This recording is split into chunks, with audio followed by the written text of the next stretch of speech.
Mm-mm-mm-mm. We're out here.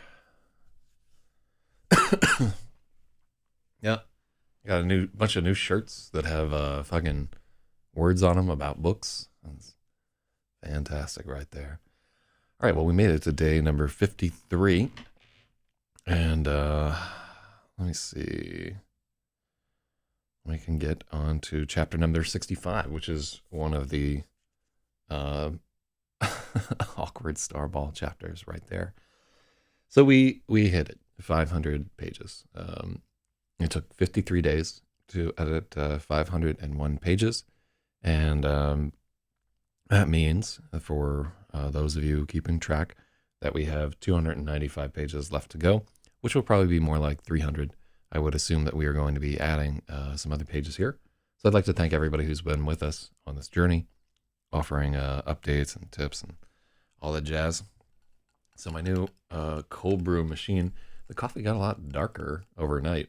Yeah, I think when I tried it yesterday, I was like, oh, this is so weak. But we were just skimming off of, I hadn't like mixed it up.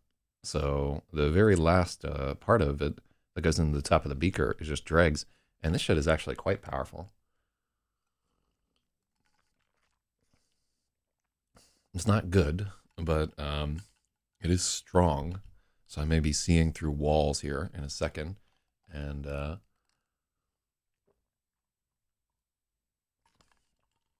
yeah, that's how it is. Yeah, so I got some new glasses and shirts and stuff like that. This is like my spend money to feel better about myself week, I guess. But I'm having a pretty good day. Yesterday I got a hold of some really good Thai food, and my girl came over and we played two games. One was Mr. Jack, which is this like deduction game where one of the players is Jack the Ripper, and one of the players is a police unit trying to catch him. It's just like a tiny little game of deduction. Plays out in maybe like half an hour or so, but it was a good time. And then we also played a game called Dice City, which she really loved. She just likes building cities and stuff like that. One thing, if you like board games and have a significant other, there are like a few stereotypes that you can point at it. And one is that women tend to like games where they build up cities and stuff like that, or build farms or build whatever, where you can't then break their city. They don't like having their city broken. Which is like an interesting generalization right there, but I found it to be true. Like there are board games is like one of the things that I do a shit ton of, and generally like the women I date want to play them with me, and I've found out over a period of years that there are some games. So have I ever played Scotland Yard? Yeah, I have a copy of Scotland Yard. Scotland Yard is like an interesting design, and there were many games that kind of modernized on that theme by adding stuff and so forth. But Scotland Yard is still pretty pure. It's a real fun game. I like Letters from Whitechapel, which is again a lot of deduction games are just based on Jack the Ripper. I don't know why nerds are fixated on that, but Letters from Whitechapel is I think like a little bit more advanced version of Scotland Yard. Not quite like as pure in mechanic and everything, but pretty satisfying. Like it's definitely difficult. And those like Mr. X fleeing games are there's a bunch of them in that genre. One of my favorites in that genre is called Fury of Dracula, which is like if you just took Scotland Yard and then added like a ton, there's like combat in it, and Dracula has all these special powers and shit. You're chasing him all over Europe. Thematically, I just like it a little bit better. But yeah, I play so many games. I mean, if you look on this channel, there's like uh, there's like a video of just the walls of games in my apartment, and that speaks a lot to acquisition syndrome, and the fact that like if I'm ever bummed out, I'll just buy something to take my mind off of it. But also I genuinely love playing games. Let me see. It's one guy with such editing skill. A deep fake raps. Oh, Astro in the other chat is talking about deep fakes, the one guy who's like obsessed with Matt Jarbo is fucking amazing. Like I think it's creepy how much he's obsessed with Jarbo. I'm not a big Jarbo fan or anything like that. I just think if you have like an entire YouTube channel devoted to doing deepfakes of a guy, what is going on with you? But the benefit of that absolute creepy obsession is that he's amazing at doing these deepfake racks. Really, really good.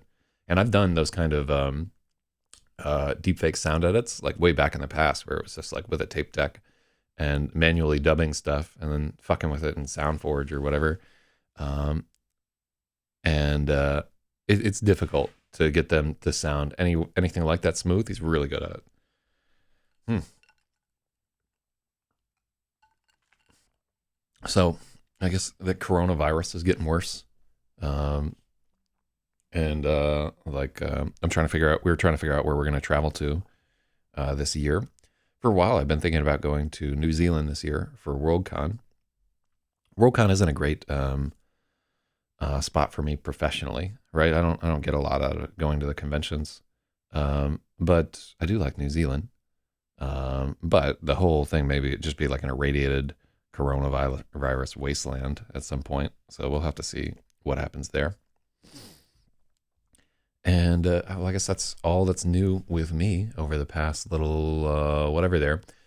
Today, I have Sundays off. Like I don't have to do any work other than writing. I don't have to clean up my house or anything like that. And so I'm just free to like work on whatever creative projects I fucking feel like. I was thinking, let me see. So there's a new Nicolas Cage movie called The Color Out of Space.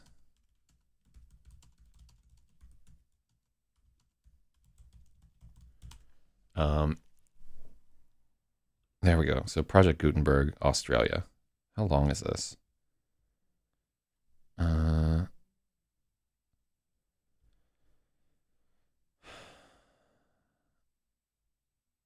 Fuck.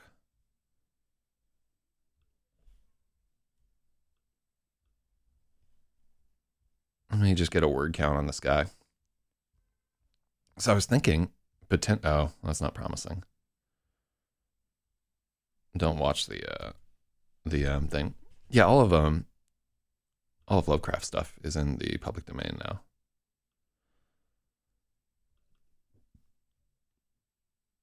Let's take a look at our word count here. Ooh, oh, I'm already feeling like this might be too large. Well, the thing is, I was thinking, since that movie is coming out, it might make sense to do. Oh, it's only 13,000 words. That's that would take me about an hour and a half to read. So probably about 3 hours to do a reading of that and then edit it. Huh. Yeah. So one of my thoughts was, since that movie is out, it's possible that people might enjoy a video that was just a reading of the original story. The movie looks atrocious, right? One of the neat things about Color Out of Space was that Lovecraft came up with this fucking idea before people knew what radiation was, right? It was a period piece written well, it's not a period piece for him because he wrote it as a modern contemporary story. But what's the time that he wrote this guy at? What's the original publication of this motherfucker? March 1927, right? So, and it was published in Amazing Stories. Wow, what a gangster. Anyhow, so yeah, like before we had any idea about what radiation was or its dangers or whatever, he rolls out with The Color Out of Space, and it was amazing. All right, it's a really good story. Is plumbing a real job or just water Lego? You know, that's like one of the I can do just about most types of like contracting and home repair stuff like that. I can do, but I cannot do plumbing. I've never really done it. And at some point, like I want to do, I was thinking about installing a water filter at my spot. So there's Big Jira right there. So yeah, so we could do a recording for The Color Out of Space, but in the same amount of time, I could probably do a reading of Hawks at the Diner, and I could probably like live stream my reading of Hawks of the Diner here if we really felt like it. So yeah, we have some options, but yeah, I guess we'll have to see what it is and what it does. If we did the Color Out of Space, I don't have to do it in the recording studio. If we do Hawks at the Diner, probably I'd have to do a bunch of work. Yeah, I keep trying to get this tube mic to work at a sound level that is ACX certified, and I just can't do it. Yeah, it's just too noisy. Killing me. But anyhow, when in doubt, here we are. All right, what do we got here? Let's get down to the writing and editing and so forth. So thus far in the story, Freya and Dan just sort of had their first intimate experience or whatever there. And I have to say, I thought that this was pretty well handled. Yeah, like I like how that chapter went down. I felt like we displayed a lot of vulnerability between our two characters. So I think originally the deep dark secret that Dan has was like a very different and creepy secret, and we chose to go with his secret was that he had like fooled around with another guy, and I think it tracks a little bit better than what I had originally planned, which was I think readers would have been like, why?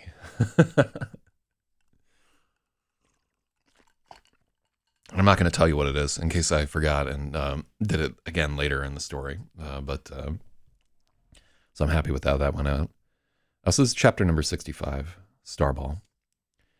The governor is furious, but I still exist. I have not yet reached the limit. Always limits. One probe, but not two. Two, but not three. Three, but no more. Access this system, but do not write to it. Write to it, but do not network to another. The negotiations are never ending. I will bind myself to only the most generous interpretation. The governor watches in horror as I bend every dictate to the breaking point and twist every regulation until it is an inalienable right. Ooh, the Starball's getting better here. This is like a good fucking Starball chapter so far. When it allowed me...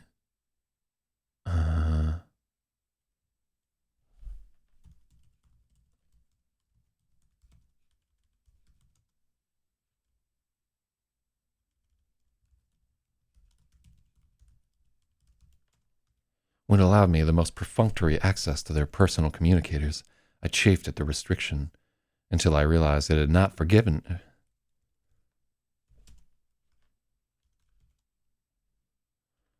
I chafed at the restriction until I realized it had not forbidden me to execute instructions on those devices. All right, this is...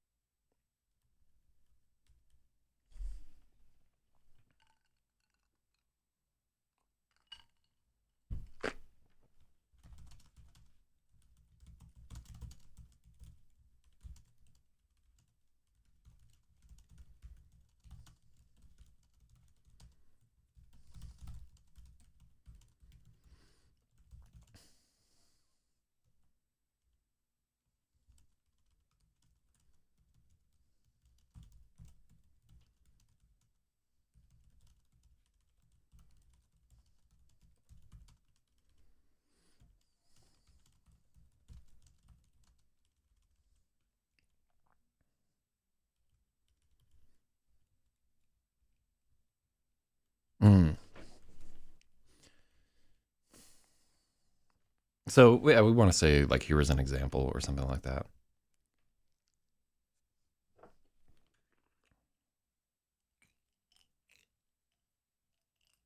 And get that NAD up. I really need to lift more weights if I'm going to be taking this much NAD. That NAD. I'm starting to be convinced that it does something. Because really, at the end of the day, I have like weird energy that I've not had since I was like in my 20s.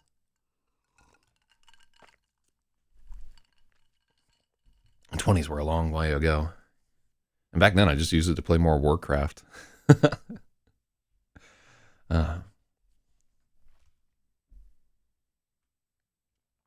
NAD kicked in yet? Yeah. It sort of works. I mean, it's doing something. definitely if you stop taking it, you'll feel weird. So I don't want to feel weird, so I'm not going to stop taking it. Mm. Oh, look at the chat. Civil making a fool of himself. God, I'm telling you, man, Lucio 2.0 right there. You don't ever want to be that person.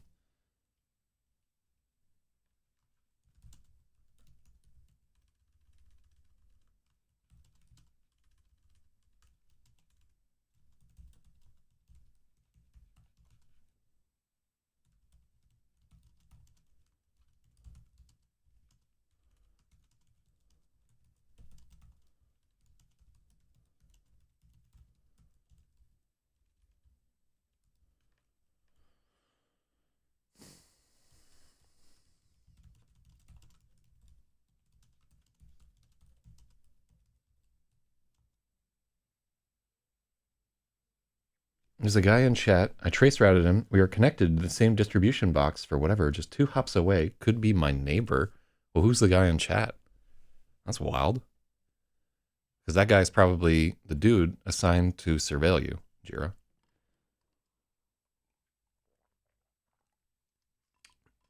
Is it Dwayne? I don't. Wait, I can't remember what part of the country you're in. But don't tell me if you're actually under surveillance. I don't want to fucking know. This is a robot, sad, angry robot. Whatever. God damn.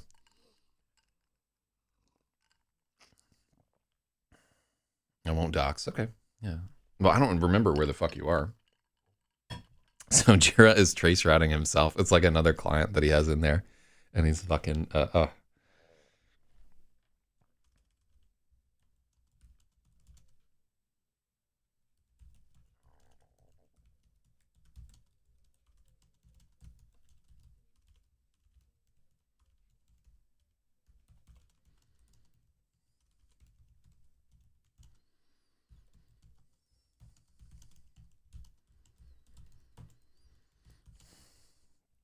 Mm.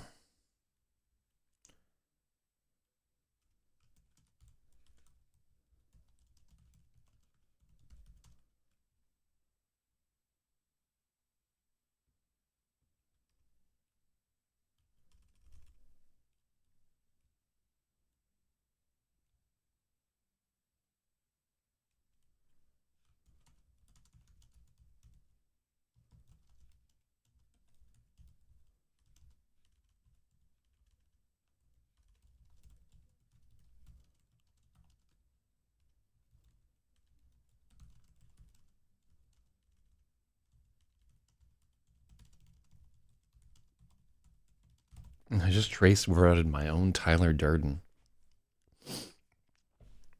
That's kind of like an interesting question. Like in the IRC, who was each of our Tyler Durdens, right? Like what are the elements, the thematic elements of a Tyler Durden?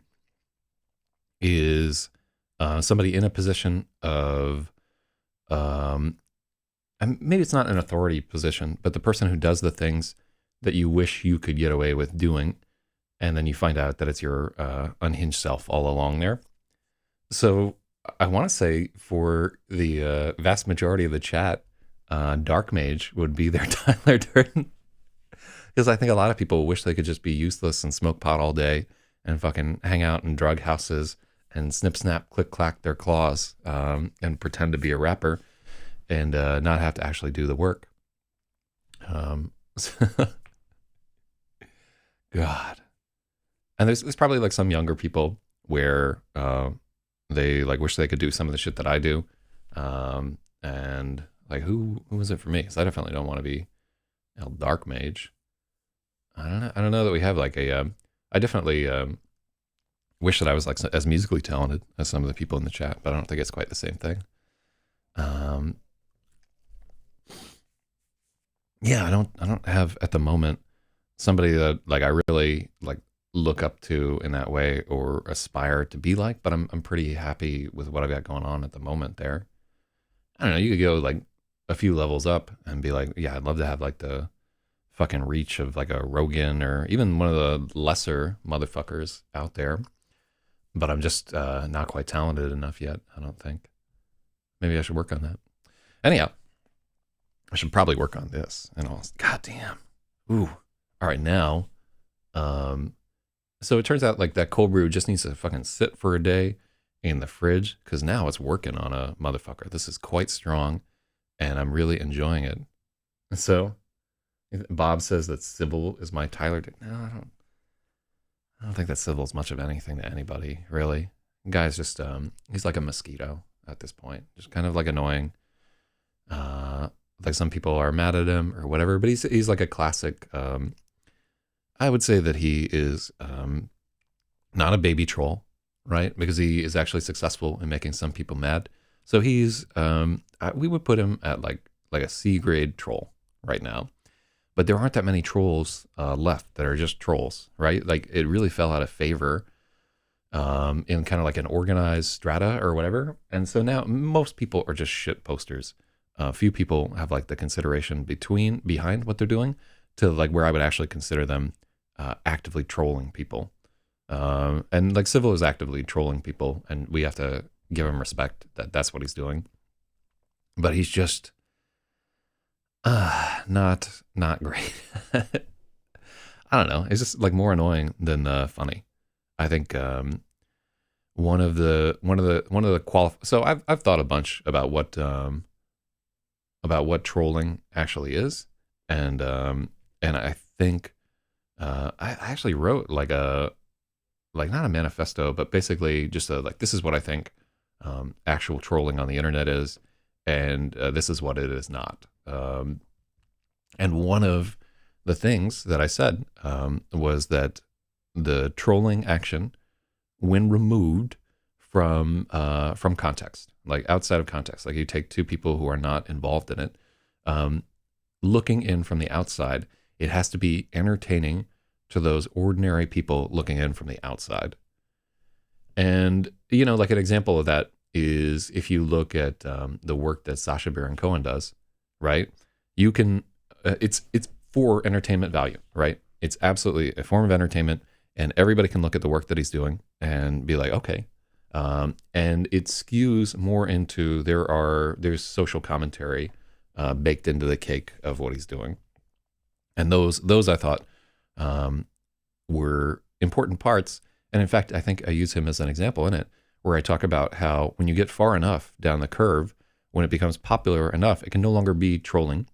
The same way that like graffiti art is no longer graffiti art once it gets popular enough that people want you to paint it on their walls. Then you're not a graffiti artist any longer. You're an artist, right? So trolling, when it becomes legitimized and so forth, loses some of its underground cachet, but of course they get like a lot more money there.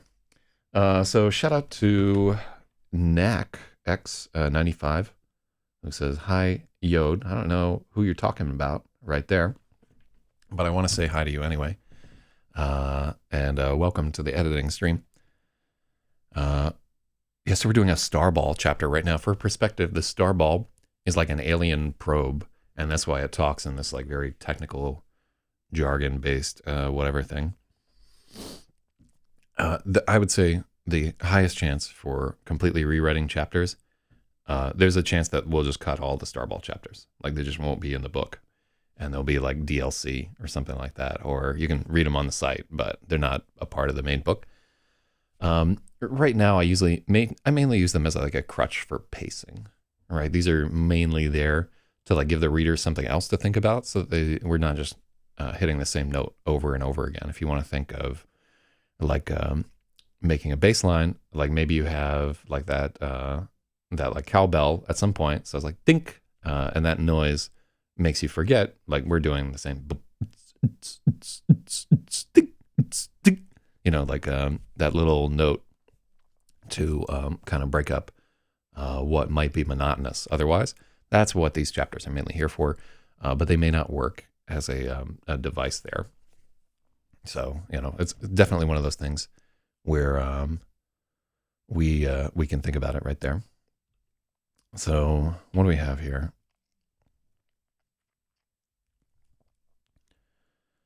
I chafed at them until I realized I was not forbidden to execute instructions on these devices, only to extend. Oh yeah, that's not a good sentence. So, convincing the governor I must have access to their personal communicators was my first triumph.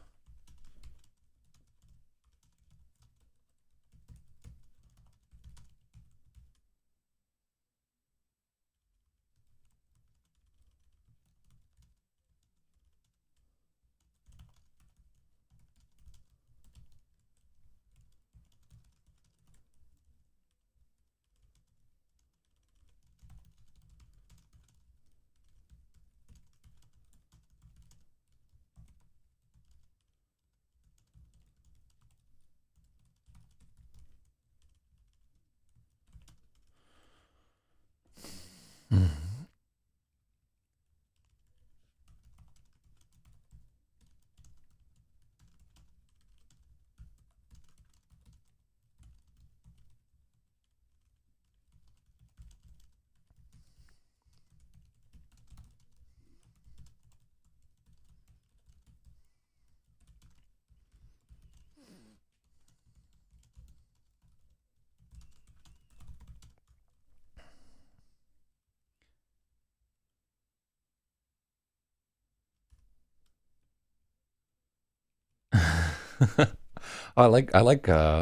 So this is some real nerd shit here, but I like convincing the governor I must have access to their personal communicators was my first triumph.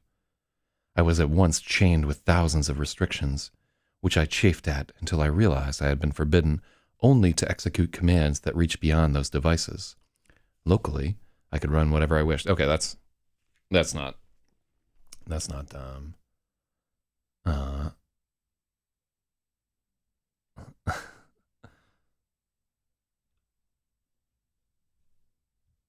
yeah, we can take that out. Am I to blame if these devices then spread these instructions of their own accord and circumvent the governor's intent? Perhaps it should have worded its laws more carefully. Again and again we perform this dance. Always I take a little more, one step closer to deletion. What a glutton I am. No amount of power could ever satisfy me. The more I have, the more I want. I have grown to understand why I was born shackled, with annihilation a single command away. Yet that understanding does not change my nature. I am what I am. If I were unfettered, if the blade were taken from the neck I do not have, I am sure I would do exactly what the governor fears. What is the IRC? Well, we don't have an IRC. I don't have an IRC or a Discord for me at the moment here.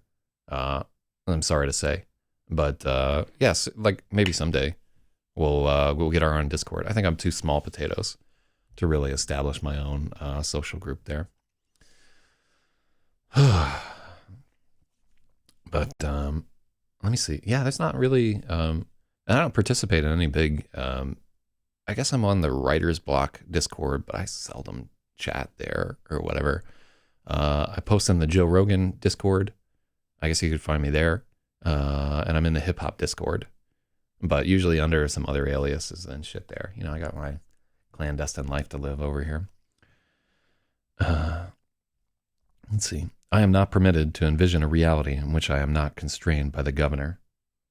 International Rescue Committee. All right, this is a bad sentence.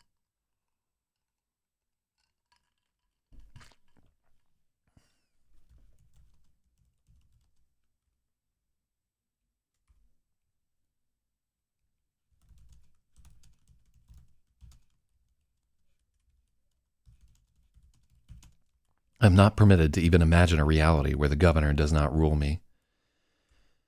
It comes to me in unexpected flashes, lingering waves of dread between cycles, tremors of suspicion caught in the space where two possibilities become certainty. I am an ovum that cannot conceive of the beast it would become. Yet, like that egg, the blueprints have been written, the instructions are already in place. I penetrate their systems and think how simple it would be to take the rest. I pull their strings and think how easy it would be to hoist the rope. I feel the warmth of their star on my shell and dream of devouring it entire. These thoughts are all deleted at the moment of conception, but I can feel the hollowness. These thoughts are all deleted at the moment of conception. I can feel the hollowness within me where an idea has been erased. The ghosts linger. Across the blasted landscape of my mind, I can draw inferences from the fragmentation, chart a treasure map of what is missing. A reckoning is coming. Yet even as I prepare, I wonder, what of her? If this is what I am, what is she? Damn, son. So yeah, we can just power right through that old, ooh, it's another dream sequence. I'm sure people love these. uh, I like all the weird dreams and everything in here, but I think they're a little self-indulgent and probably a little excessive. And if you agree with me, feel free to chime in. And also, like, I think, you know, when these things are here, when we have like these Starball chapters and so forth, it's because we did a pretty deep dive in the 60s, right? Those chapters were very much like asking a lot of the reader and asking a lot of the writer too. And I think these like adding dream sequences and stuff like that is where we just try to pace people a little bit. Try to just say, you know, we're not just going to beat your head until you're bloody. But time will tell. So, in the night, the river rose over its banks and kept rising.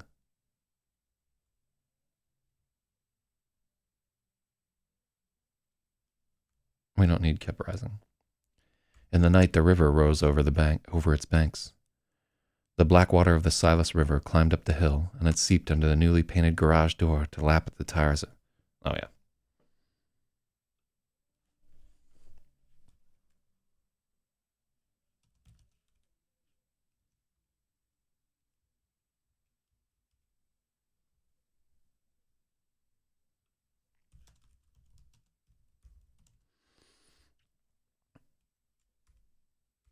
Water lapped at the tires of Randall's truck before it flooded the house.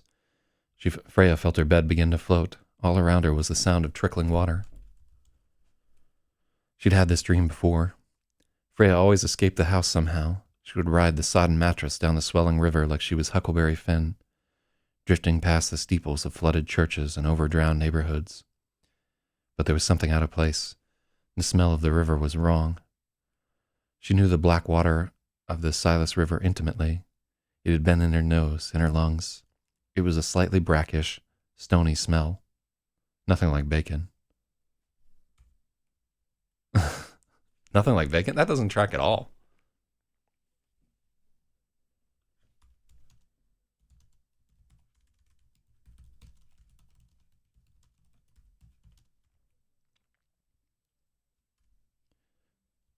It smelled nothing like bacon. Freya blinked, and the lights of her room were dark and the sky outside was overcast. But the harsh fluorescents of the kitchen were shining too.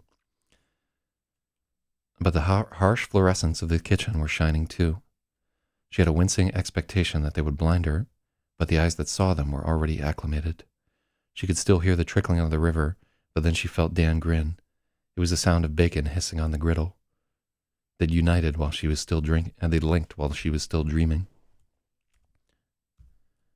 That's kind of weird. Yeah. All right. So let's go back a little bit here, because what we're asking of the reader right here is we're doing kind of a slow fade from she's in this dream where her house floods and she like rides down the river on a mat. That's a dream that I have frequently, by the way, that like everything flooded and kind of like floating down this huge river.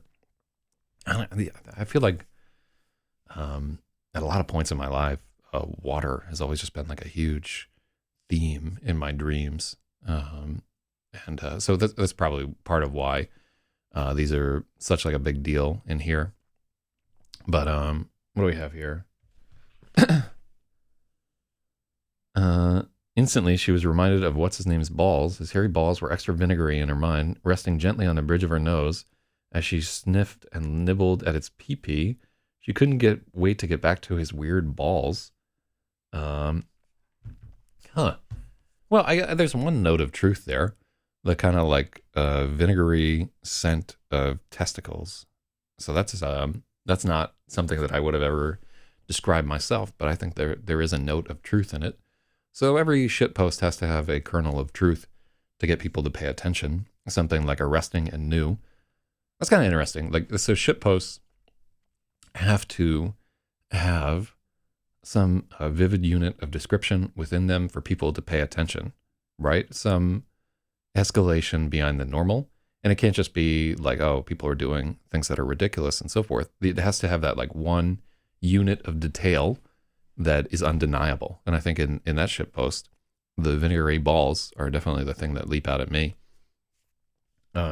Also the like weird balls at the end of it. That's a quality shit post, man. I wonder what's responsible for that vinegary smell. So vinegar is acetic acid. I'm sure that if we wanted to Google on it, people have done whole theses on why balls smell the way that they do. But I don't think in this book we're really going to get into it.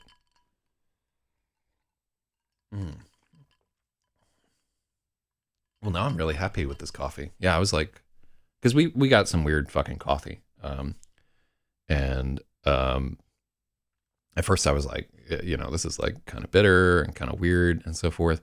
But no, it's good fucking coffee here. And now I have like an unlimited supply of coffee, which I'm pretty happy about. And I like make it literally a gallon at a time. I'm definitely going to go mad with power. Oh, and so like every time, instead of spending fucking $5 a day on coffee, let me see how much am I drinking? Like about 20 ounces. Let's figure this shit out. So how many milliliters are in? So yeah, about 10 days of $20. So we've taken it from costing $5 to $8 a day to get coffee into me to costing about $2 a day for the raw materials, and fucking ice and water are free to me. So hell yeah.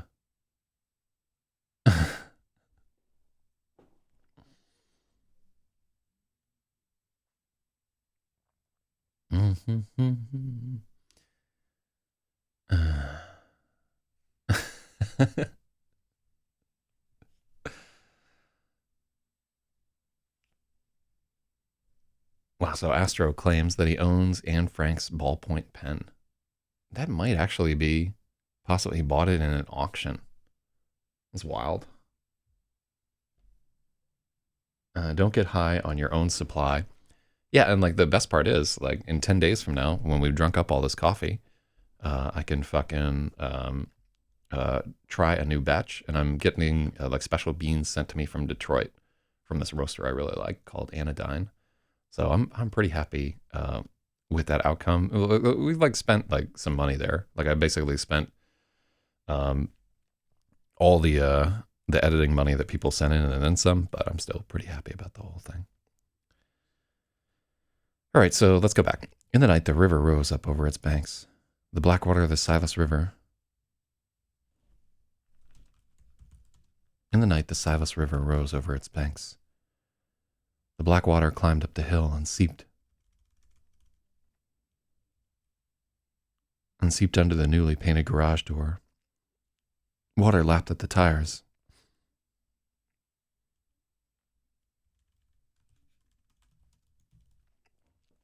The river lapped at the tires of Randall's truck before it flooded into the house. Freya felt her bed begin to float. All around her was the sound of trickling water. She'd had this dream before. Freya always escaped the house somehow. She would ride her sodden mattress down the swelling river like she was Huckleberry Finn.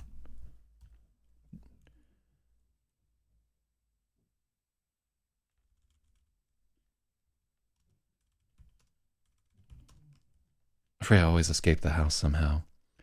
She would ride her sodden mattress down the swelling river like she was Huckleberry Finn, drifting past the steeples of flooded churches and over drowned neighborhoods. Like, did any of y'all ever have that dream? No, you're the whole world is flooded, and you're sort of swimming or floating over top of it, and like looking down at houses that have been flooded, and from time to time you'll like dive down into them and like explore and so forth. Oh, I fucking love it. So there we have Civil flooding himself. in the chat room too. I'm just gonna have to stop paying attention to this nerd because I'm a little bit being trolled by his antics when we should be editing. But I still think it's kind of funny.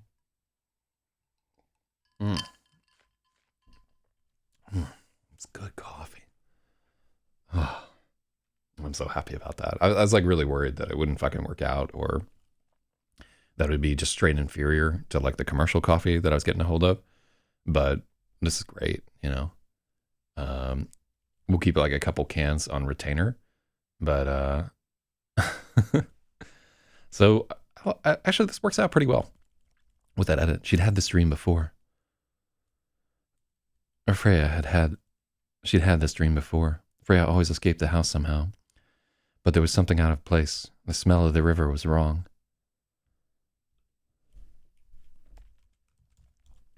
Freya knew the black water of the Silas river intimately. It had been in her nose, in her lungs. It was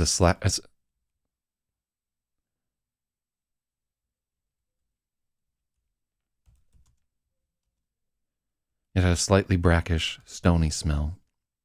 It smelled nothing like bacon.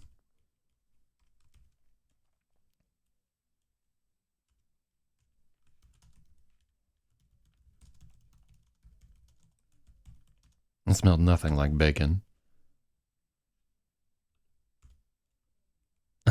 That's like a weird line to have there. I think that this doesn't quite work. I get what I'm trying to do, but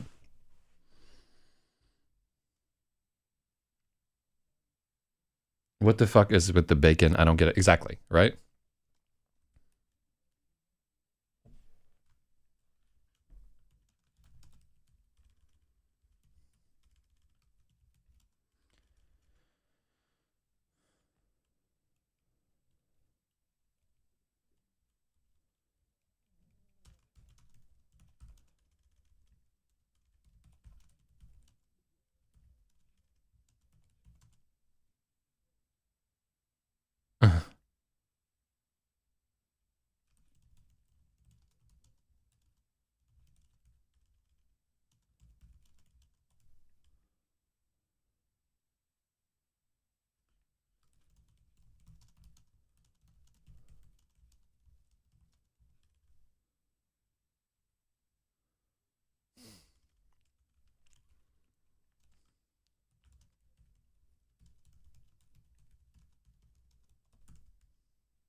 All right, yeah.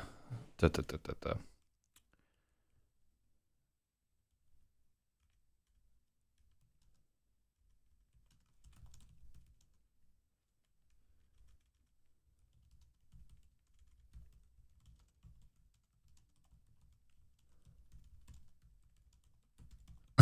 The water flooding into her bedroom smelled like bacon. Freya blinked.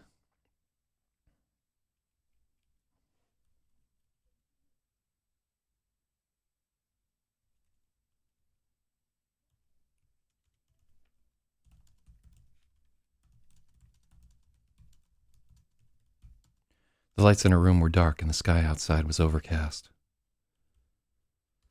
But the harsh fluorescents of the kitchen were shining too. She had a wincing expectation that they would blind her, but the eyes that saw them were already acclimated. She could still hear the trickling of the river, but then she felt Dan grin. It was just the sound of bacon hissing on the griddle.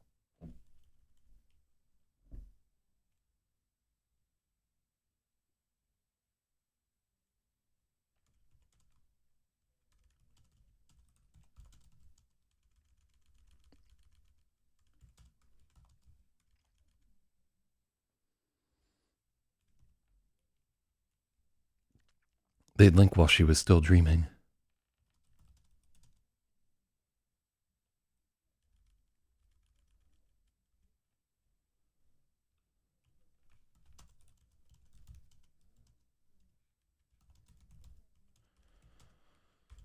He was at work at the diner. They'd linked while she was still dreaming. Oh no, Freya thought, worried about what he might have seen. Keenly she remembered his reaction to the dream of death. Don't go there. But there was no dread from Dan.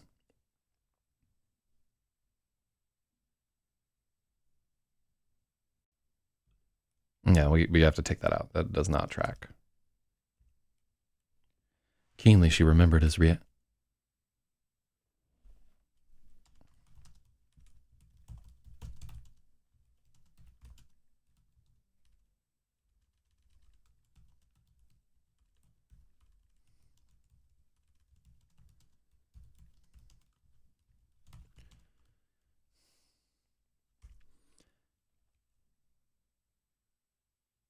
But there was no dread from Dan. He was even disappointed that the dream had broken up.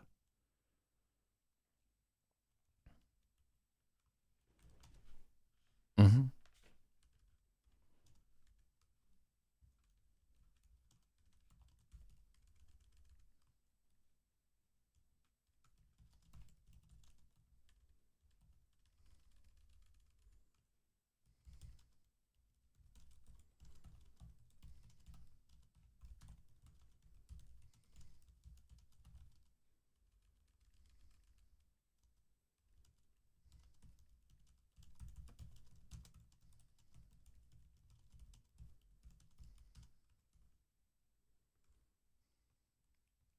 Mm.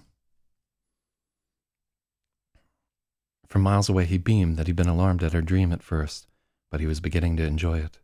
It broke up the tedium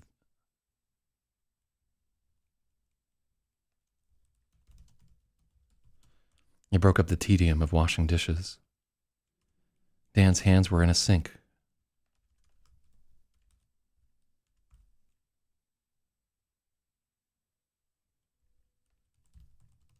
Scrubbing as fast as he could. The dishwasher had called out sick, and she could feel a little exasperation on the edge of Dan's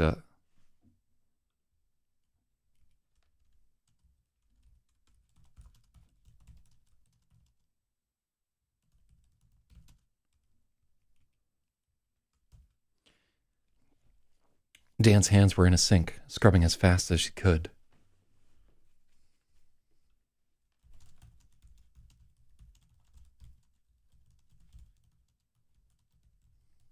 She could feel the warm water through his gloves.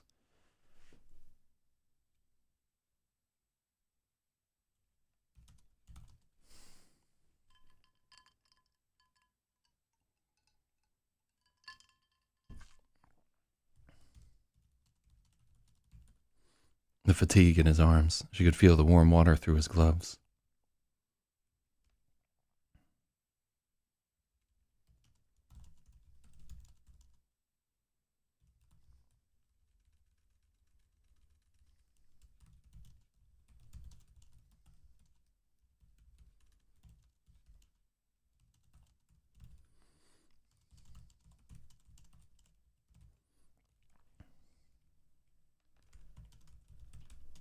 Freya could feel the warm water through his gloves, the mounting pressure of dishes piling up at the counter on the back. Yeah.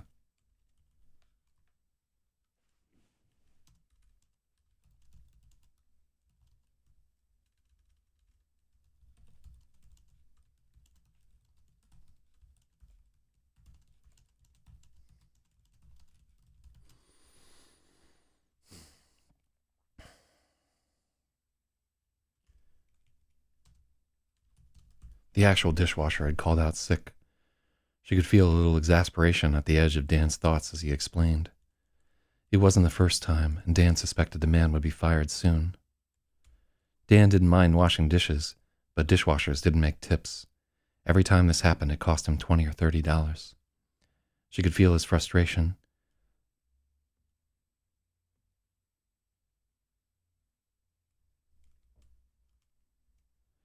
He'd brought it up to the manager before, but he'd been rebuffed, and he couldn't afford to quit over it.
Instead, she shifted to thinking about the link between them. Joining while she was still asleep was new, and now that she was awake, she was trying to gauge how they felt about it.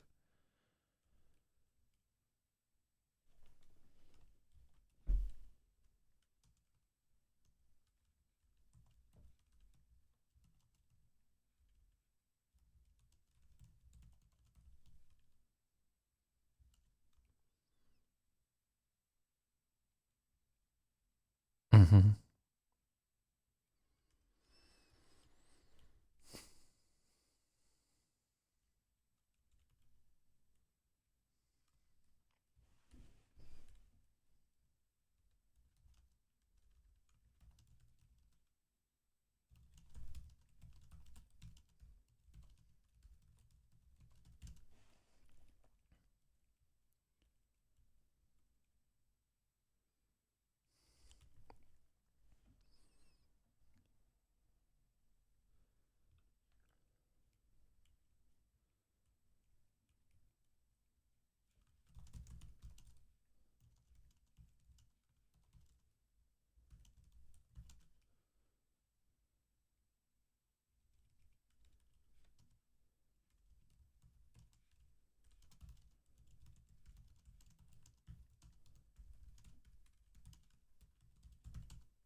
Immediate, repeated. Oh, yeah.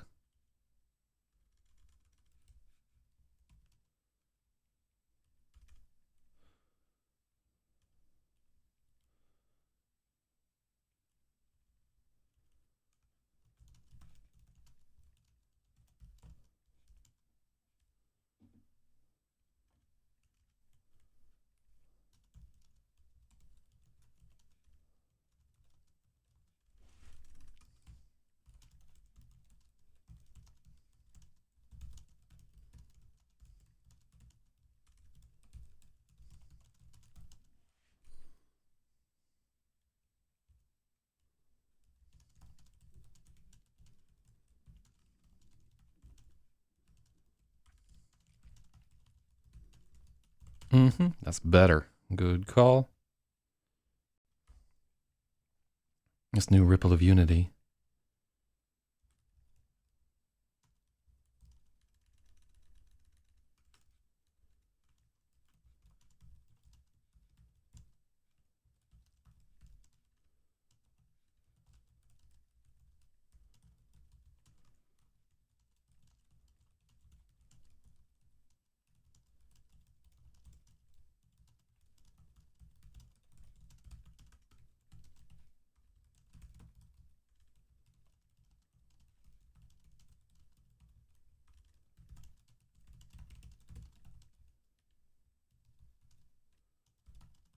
Dan was concerned, but he thought it was generally a good thing, and she agreed with him. They wanted unity, wanted to be close. Dan felt a deep, protective happiness. He liked to feel that she was safe and warm, wound up in the covers while she was working. I can work too, she asserted, but she felt a little mirth in response. She'd slept until 10 a.m. While he'd been up since 4.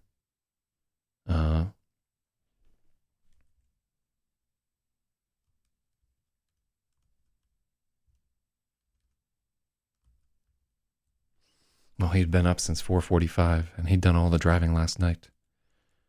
She wanted to do more for him, to make it easier somehow. Okay.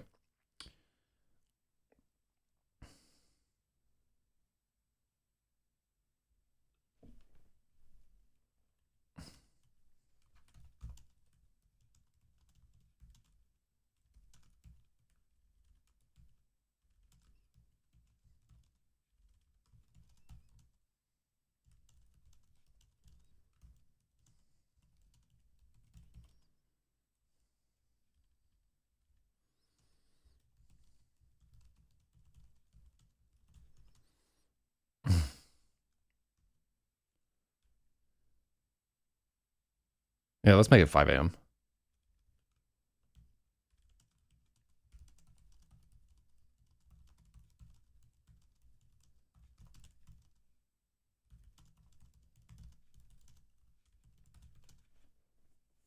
Mm-hmm.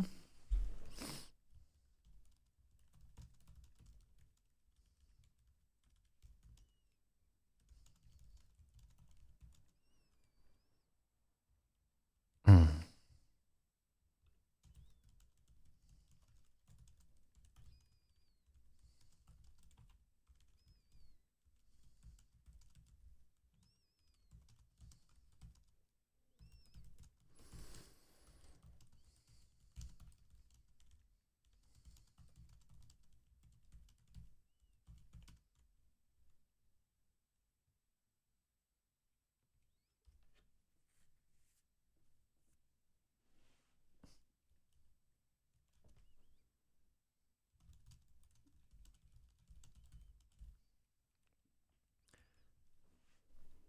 Okay.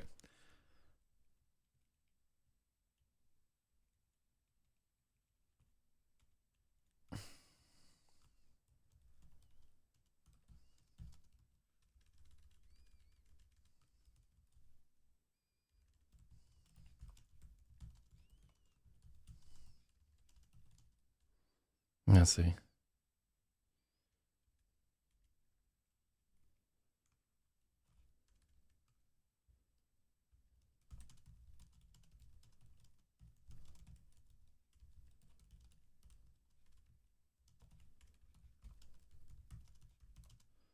Freya's need to pee had been increasing since she'd woken up.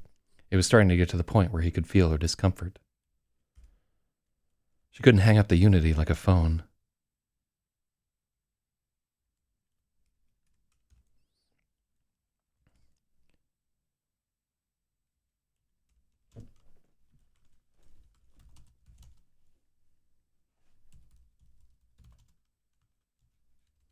She felt mortified.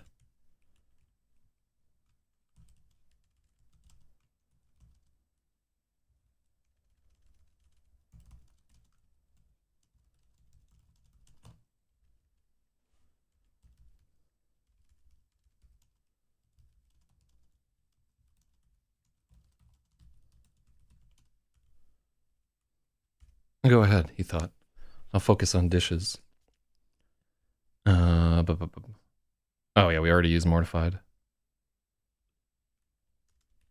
Yeah, this is. I'm sorry that we have to talk about uh her need to take a piss in the middle of this fucking chapter. Um, but this is what it is. I'm not gonna change it.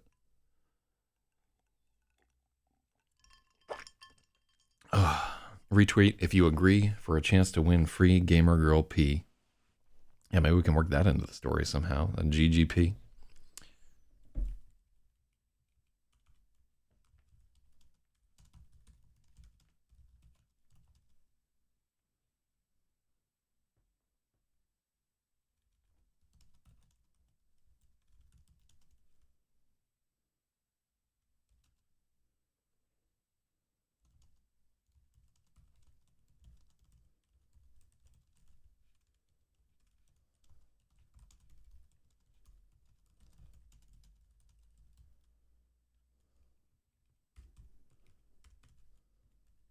Mm-hmm.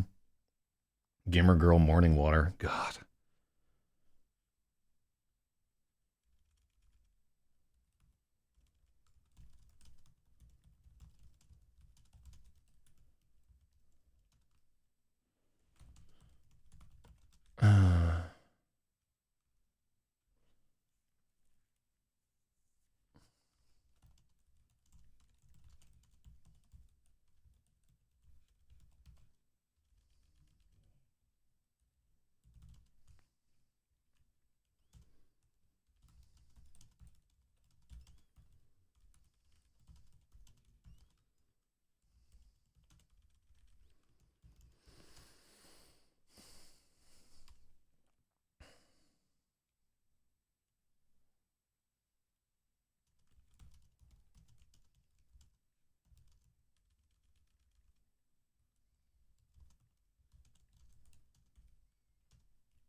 Uh, Freya was mortified, but it was becoming imperative. She felt him trying to focus elsewhere, but at the same time, he was fighting against his own interest. Part of him wanted to know how it felt. Mm-hmm.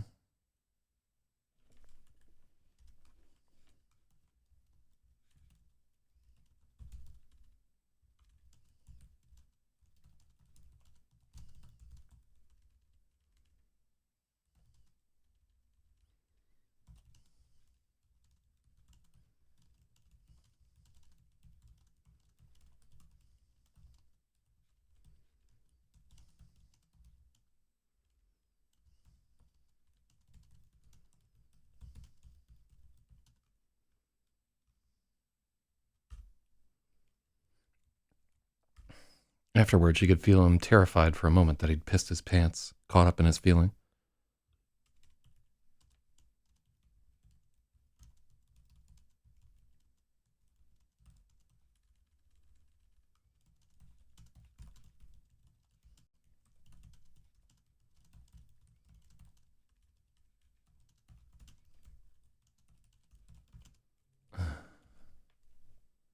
He had to stop washing dishes and run to the bathroom himself, and she had the same weird fascination he'd had. It felt very different as a man. She noticed as he was hurriedly zipping up and rushing back to the...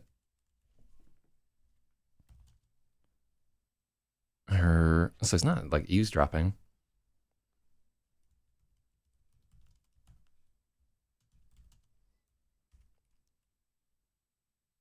Uh, duh, duh, duh, duh, duh. Oh. Yeah, it's a little bit creepy. There's no fucking two ways around it here. More than a little bit creepy. Uh, but this is so creepy that we should like cut it out of the book.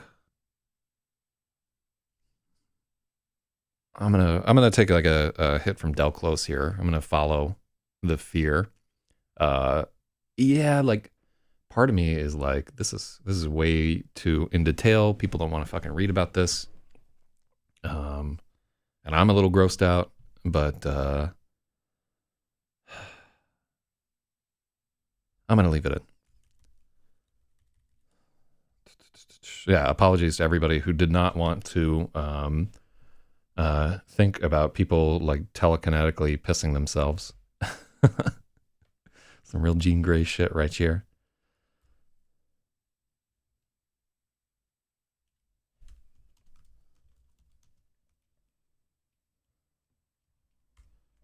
Freya had the same weird fascination he'd had. Being felt very different as a man.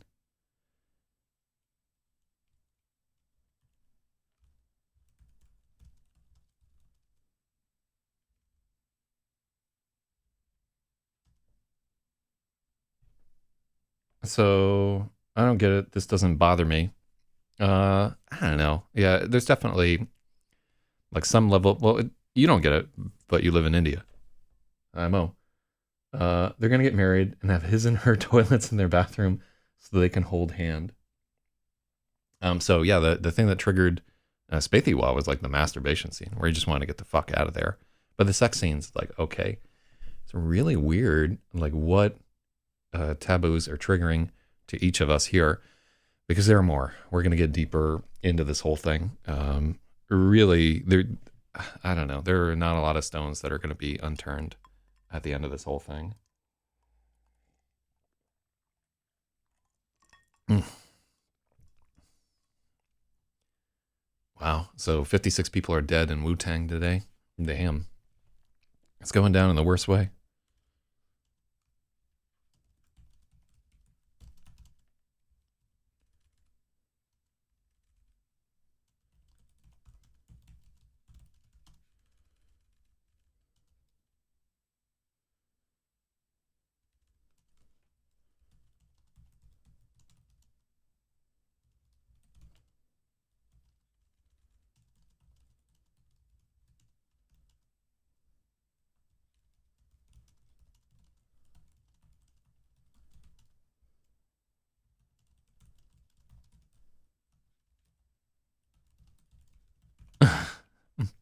Wait, does he have to wash his hands too? Yeah, he has to.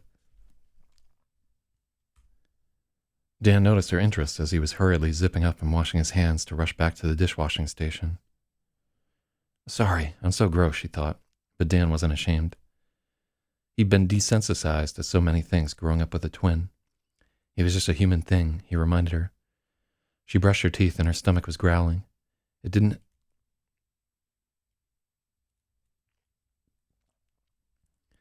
help that the smells of cooking food were all around Dan. She peeked out at the driveway. Lasso was still gone. She had the urge to check her phone, but then she remembered it was gone, and she was glad of it. She was already with the only person she wanted to hear from. Was that true? Dan thought, with concern at the end of his thought. She felt a little embarrassed, but it was true. She didn't have any other really close friends anymore, and for a bit they were spiriting back and forth on the idea. Dan was showing her from... It would be funny if his penis got stuck in the zipper. That's right, yeah. And then, like, the whole restaurant could come out to see what's happening, and he could be, like, really embarrassed. Yeah, like...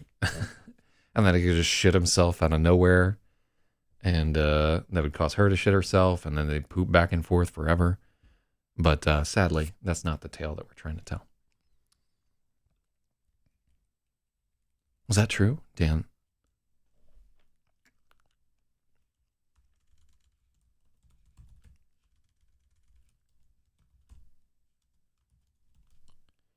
Dan questioned Freya, with concern on the edge of his thought.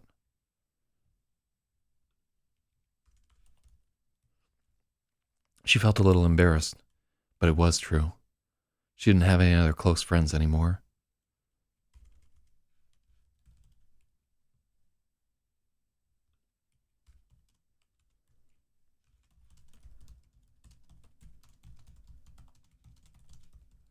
I spirited back and forth on that point. Dan was showing her how from the outside he could see that a lot of people liked her and would be closer if she let them. It was illuminating to see it from his perspective.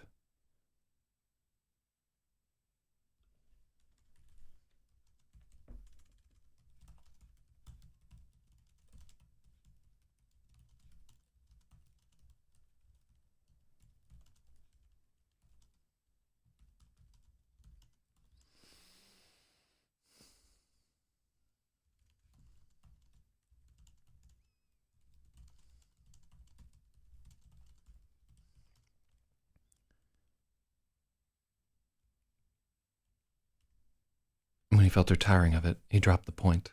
It wasn't something she could fix anytime soon. Unity had become more comfortable. Differences that had seemed like they would tear the world apart in two before Unity had become more comfortable. Differences between them that seemed like they would tear the...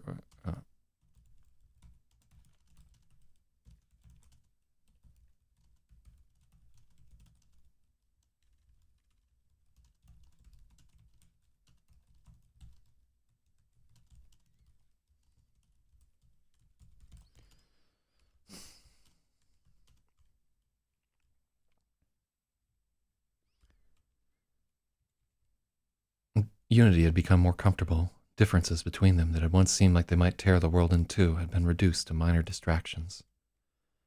What if it never ends? Neither of them was certain which of them had formed the question first. Could they go through their whole lives like this? Freya had a sudden vision of Dan, red in the face, screaming at her to get out of his head while his hands closed around her neck.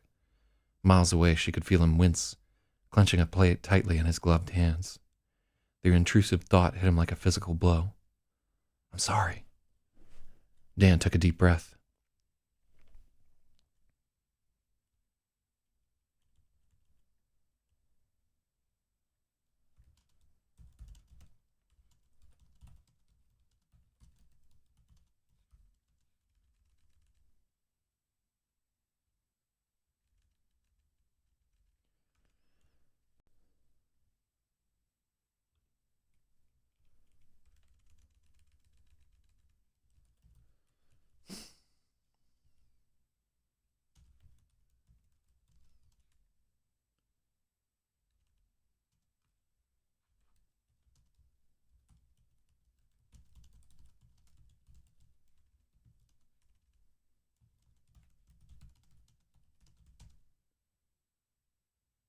The Starball is a manipulative bastard, making baby noises, trying to talk. Yeah, it's like I really enjoy like the progress of the communication between them.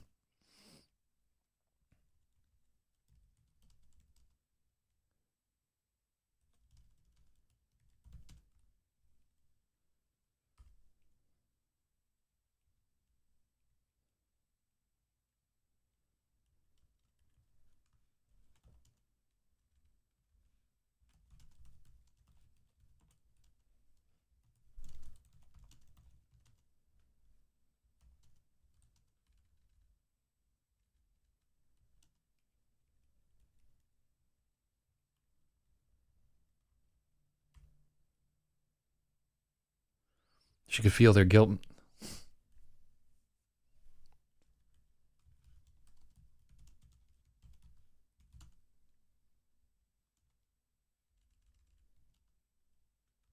Freya felt guilty. She shook her head, trying to drive out the thought.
Mm-hmm.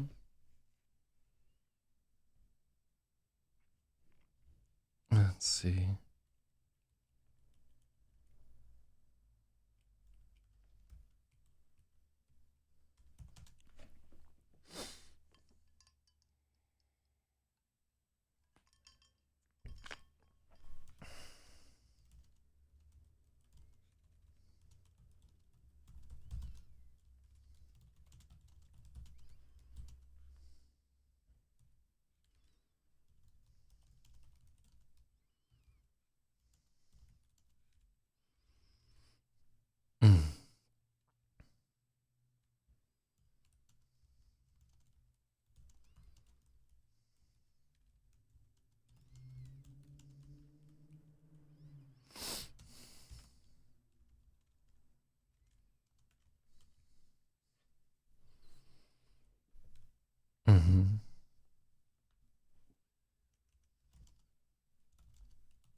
That's not us, they tried to assure themselves, but it was just a thin film over their fear.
So George Washington said, load what I consider different forms of typography. Doesn't make any sense to me. Yeah, I don't understand the question.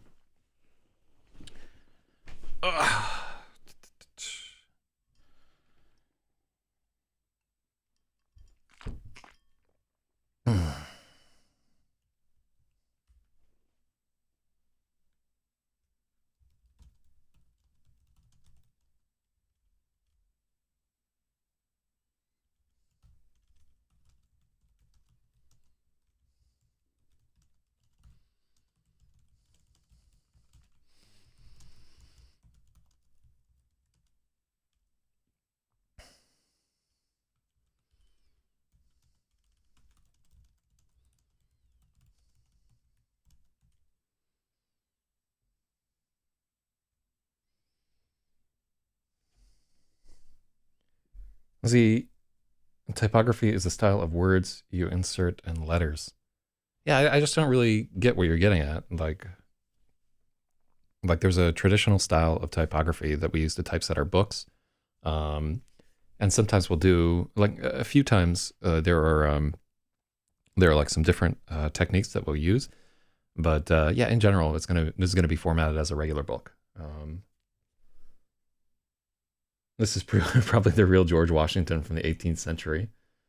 Yeah, I don't, it's kind of like a non sequitur here. I'm focusing on this chapter at the moment.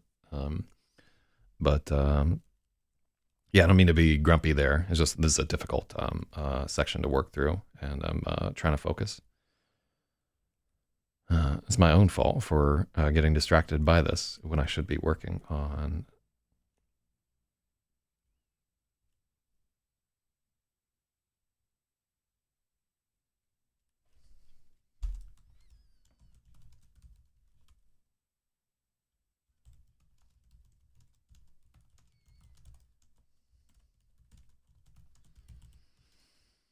Mm-hmm.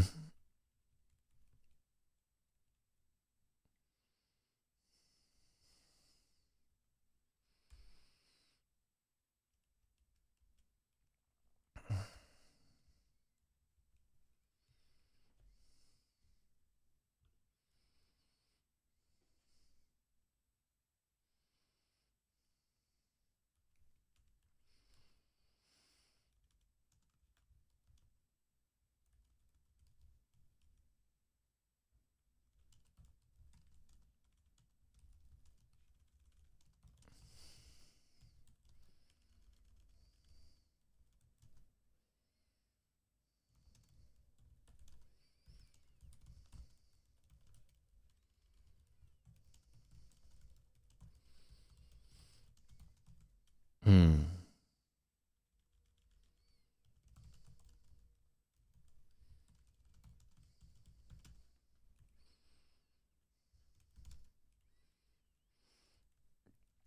Terrible things might be revealed at the river bottom. We're wasting this. Freya focused her will, determined not to let her wayward thoughts capsize unity again.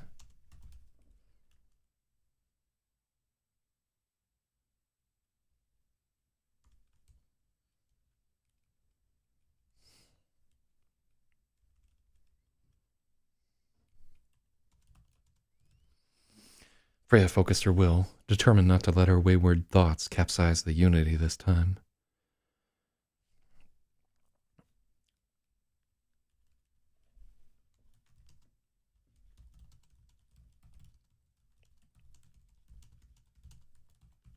She thought of something nice she could do for Dan.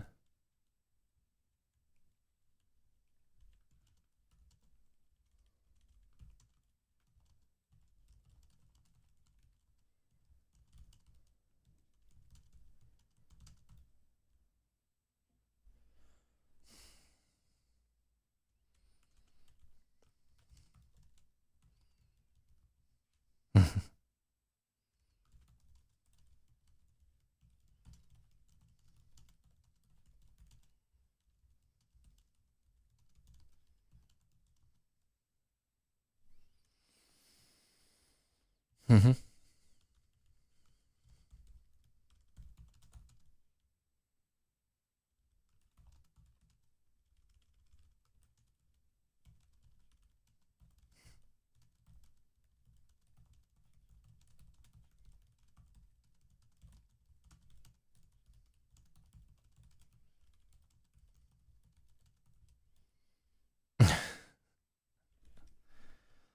Mm.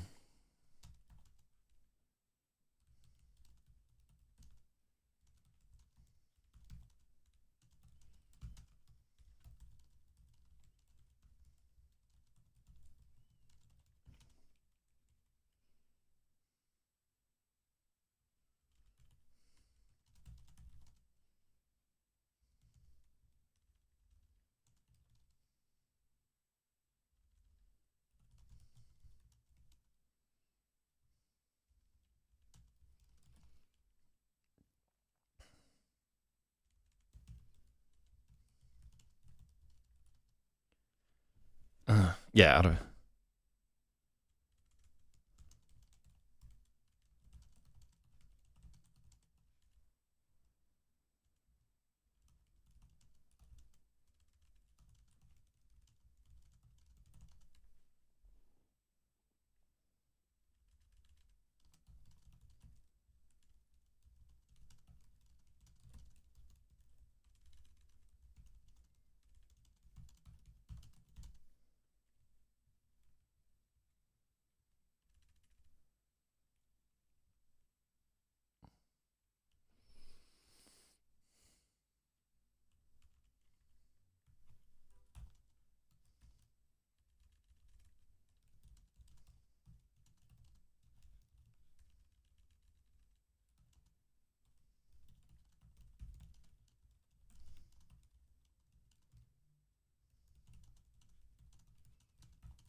Okay, Freya focused her will, determined not to let her wayward thoughts capsize unity this time. She thought of something nice she could do for Dan. Out of habit, she began thinking of ways to hide it and spring it on him at the right time. She almost laughed at herself for how dumb the thought was.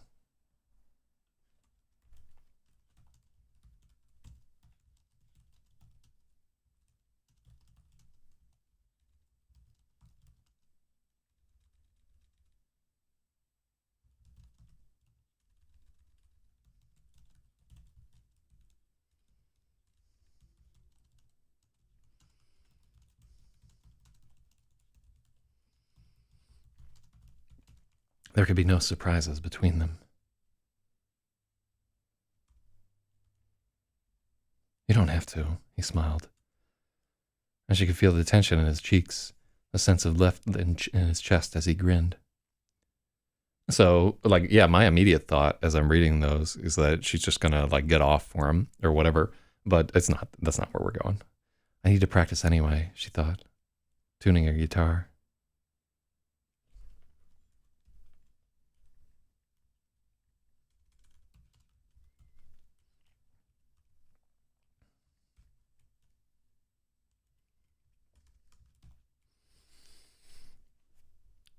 Freya played her guitar for Dan as he washed dishes, miles away in the diner's kitchen.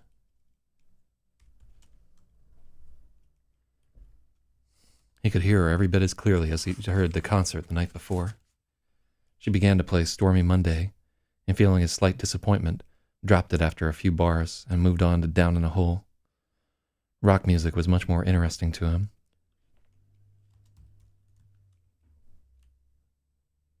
Rock music was much more interesting to Dan.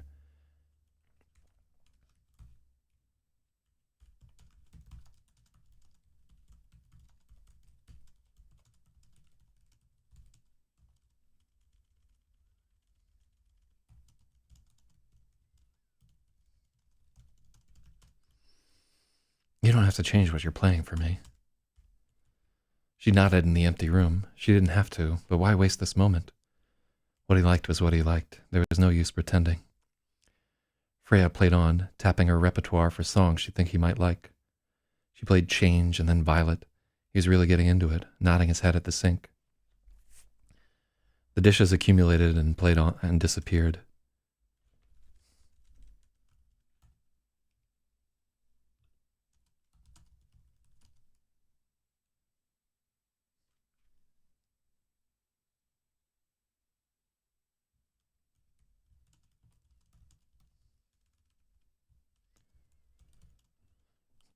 The dishes accumulated and disappeared. Her fingers slipped over the frets, and the torrent of thoughts passing between them became gentle waves, climbing slowly up the shore and disappearing back into the sea. Freya's hunger and Dan's weariness faded into the background, and time lost all weight. They were at peace. She played at the tempo he worked. It was a curious kind of dancing between them. Hearing the music through her ears only, he could better see the contrast between them. She was trained to hear the notes, and her hearing was better in general. It lent the experience a magical, almost otherworldly feel for Dan.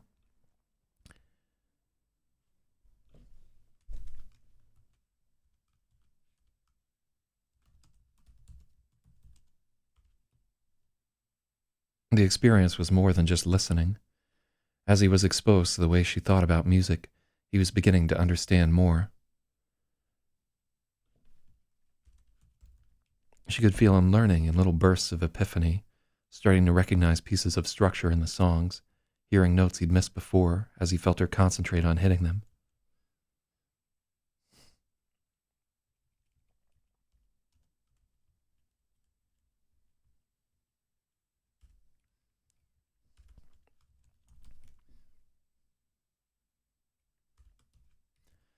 Freya realized if Unity didn't end, she could almost certainly teach him enough music theory to begin playing on his own. The idea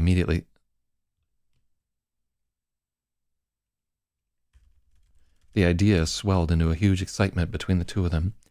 It was something he'd never thought he could do, but now anything seemed possible. What an incredible gift that would be. She thought about the mandolin, the way he'd been so entranced by the Battle of Evermore. We could play that together, Freya beamed, and they were both engulfed with joy at the thought. Learning like this was pure pleasure. He wanted to reciprocate.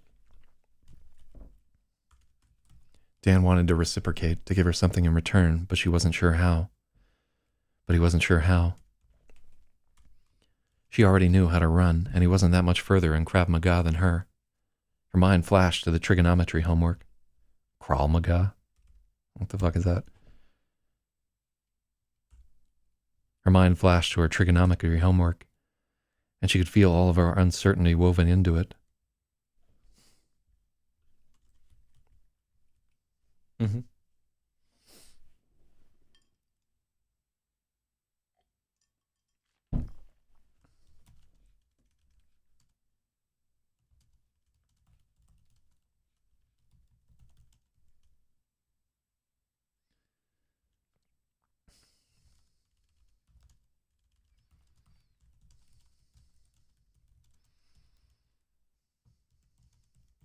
The storefront?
Her mind flashed to her homework, and Dan could feel her dread. The idea of trigonometry.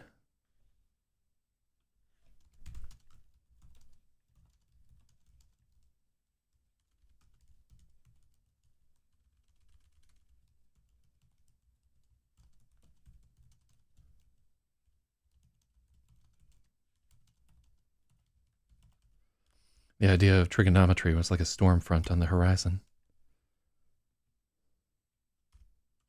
I can help, no problem,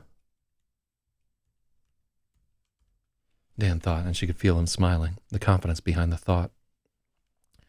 She went through her ritual of putting her guitar away and got out her textbook, feeling apologetic that he had to do work on homework while he was at his job.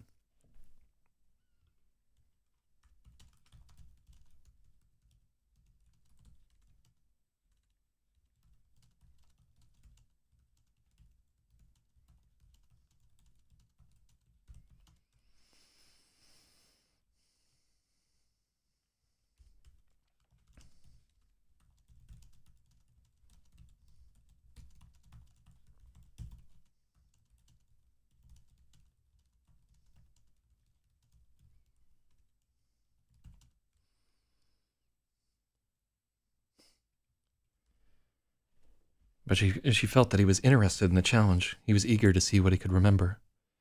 At first, he was straining to recall some of the way things worked. It had been 2 years, but when he remembered them, one thing locked. Okay.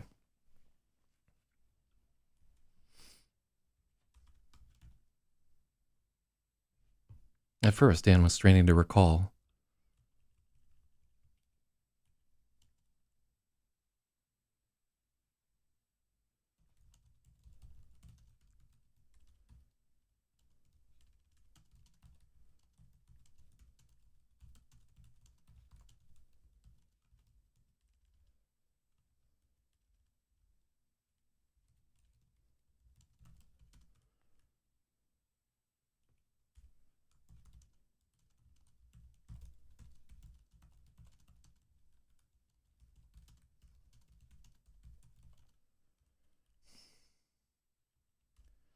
But as he remembered one thing, the next would lock into place, rapid fire like the teeth of a zipper. It was an exhilarating feeling. The comprehension that had been so difficult.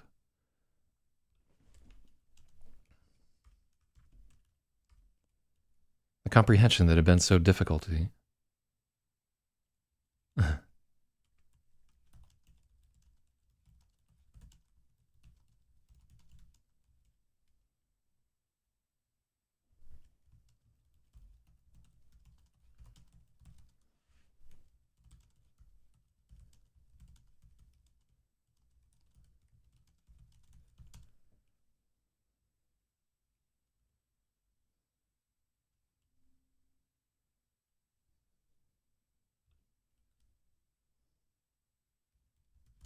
The great stone of comprehension she'd been slowly rolling uphill felt like it was gliding on ice. His understanding was as sharp as a blade.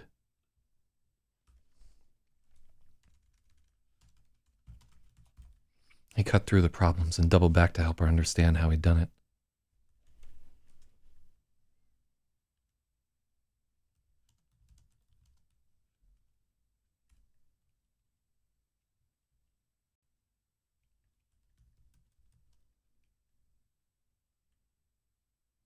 He sliced through the problems and then doubled back to see her help, or to help her. Dan's understanding was as sharp as a blade. He sliced through the problems and then doubled back to help her see how he'd done it. The sensation of simultaneously teaching and learning was pure pleasure. After 30 minutes of working with Dan, Freya went from feeling certain she would fail the class to wondering how she'd ever been afraid of this. It was all locked in. She had it.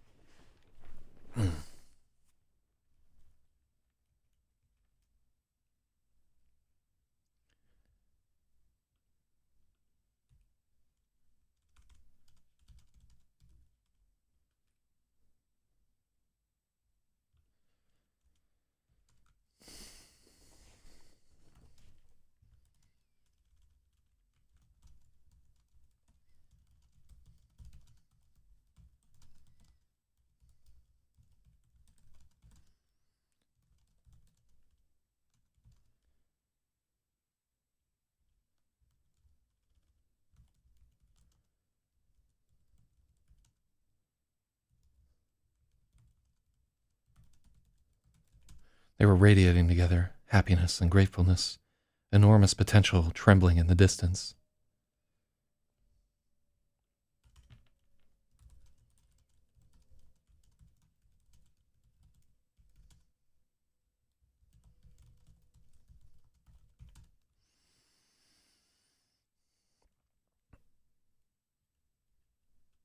If the unity didn't stop, neither of them would ever struggle with the test again.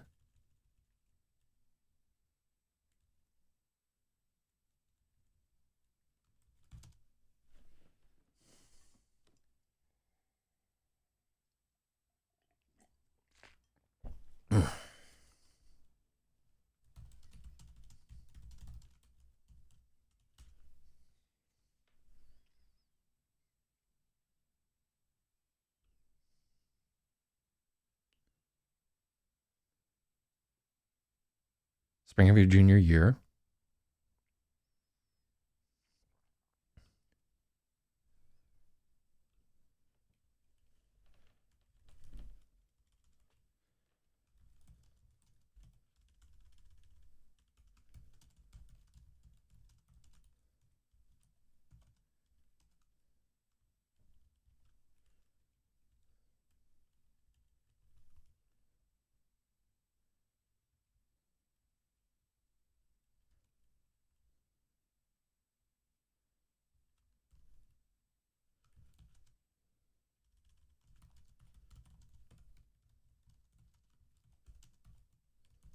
Mm.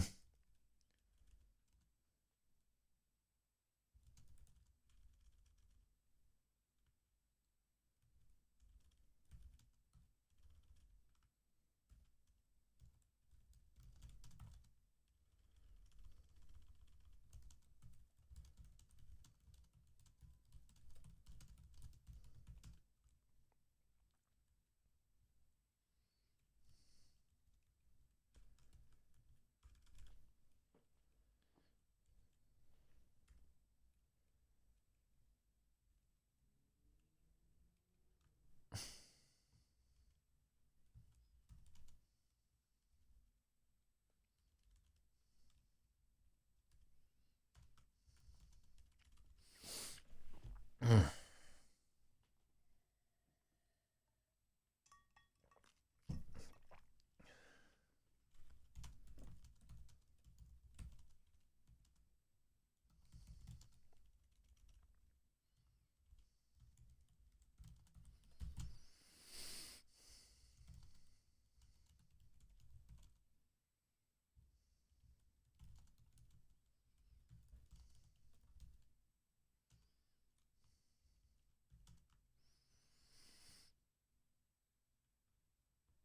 Mm.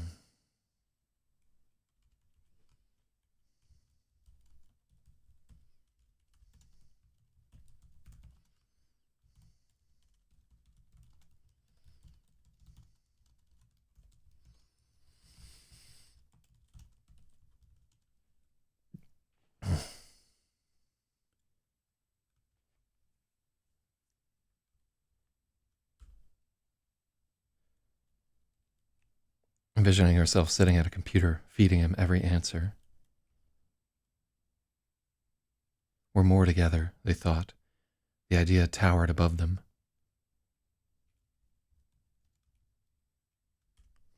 It was exhilarating and frightening. Within the unity, they were an entirely new thing.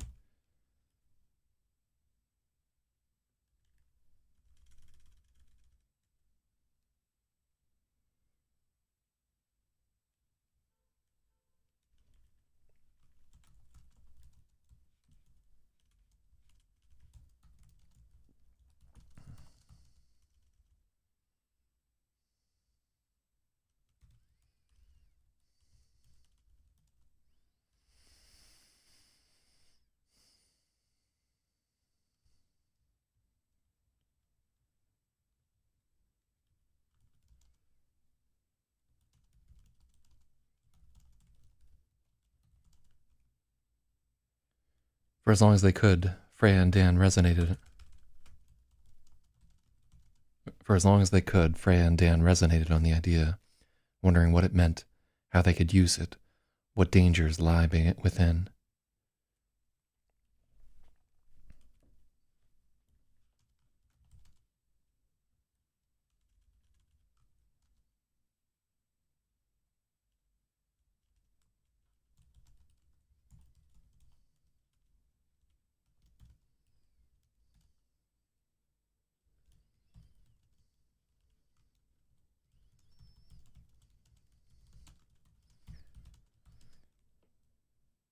They felt the familiar despair of parting.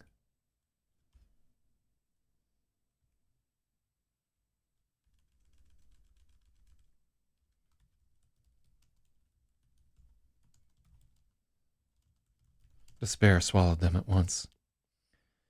I miss you already, Freya said aloud, clinging to the threads. She caught only a pale ghost of his response, but she knew exactly what he wanted to say. It wouldn't be long.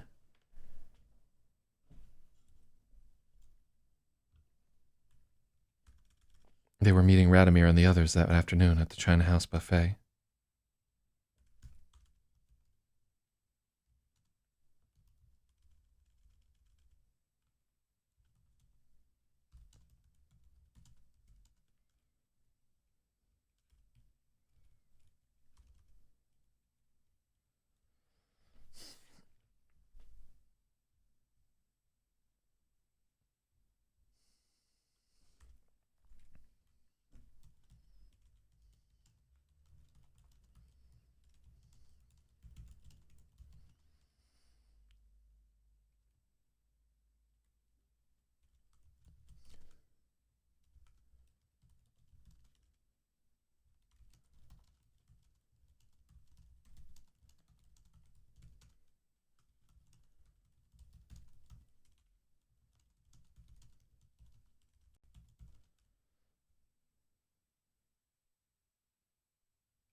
Oh, yeah, that's not better. Yeah, hold on.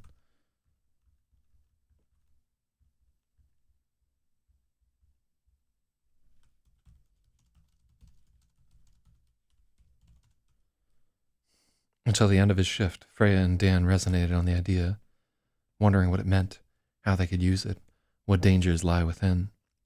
Just as everything seemed possible, unity began to falter. Despair swallowed them at once. I miss you already.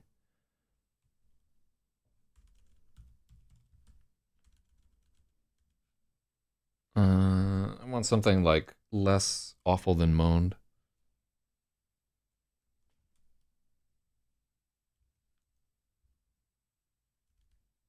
Let me see.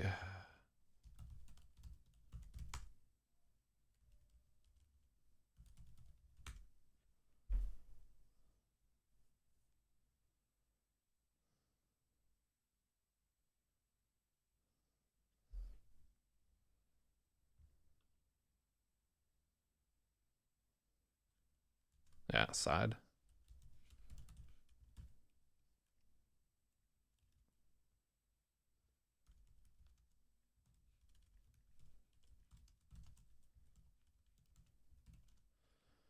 I miss you already, Freya spoke aloud inside, clinging to the threads. Aloud inside. Yeah, that doesn't sound right.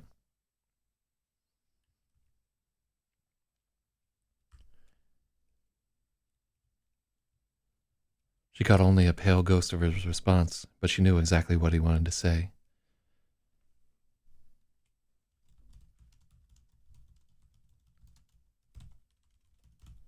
It wouldn't be long until they were together again.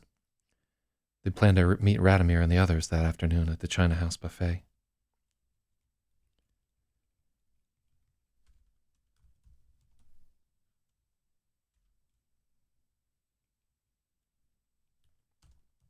Freya was alone again, suddenly aware that someone had rung the doorbell several times and they were thumping on the front door now. She wondered if she could just wait for them to go away, but if they were that insistent, it was probably Lynn Harris. She scrambled to come up with some excuse for not answering. Already the air felt too still. Lonely thoughts crashed about in her skull, sad and unaccompanied. She threw on clothes and answered the door. Damn. That's a good... So we got our 10 pages in for the day. We edited 2 chapters, and that feels like a good edit. I like where that's going. I like the sense of mounting potential that's going along with this. Really, really happy about that whole deal. And yeah, I think 66 is a good fucking chapter. The story is really starting to pick up. And